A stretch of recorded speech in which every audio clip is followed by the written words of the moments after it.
ہمیں خبر ملی ہے علی کے گھر میں خفیہ بیعت کا سلسلہ ہے. فرمایا میں قسم دیتی ہوں اپنے بابا کی, میرے گھر میں میرے بیٹے اور میری میرے شوہر کے علاوہ کچھ نہیں ہے.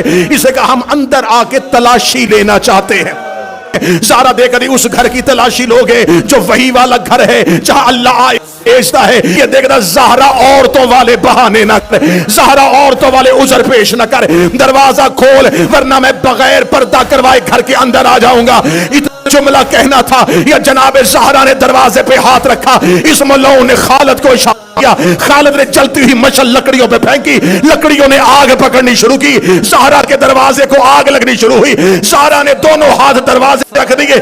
آدھا دروازہ جل چکا تھا. زہرا کبھی پیچھے دیکھتی تھی, کبھی دروازے کو دیکھتی تھی. رو رو کے کہتی تھی حسین زینب کو سنبھالنا, ابو الحسن میری بیٹیوں کو اللہ کوئی دروازے تک نہ آئے, میں اکیلی کھڑی ان کا دفاع کروں گی. زہرا کے دونوں ہاتھ دروازے پہ تھے. میں غلط پڑھوں بھی معاف نہ کرے. اس کمینے نے دروازے کو ٹک ماری. چلتا ہوا دروازہ زہرا پہ آیا. زہرا دروازے کے نیچے کھڑی تھی یا اس نے لوگوں کو اندر بھیجنا شروع کیا. رو رو کر بابا میرا موز مارا گیا,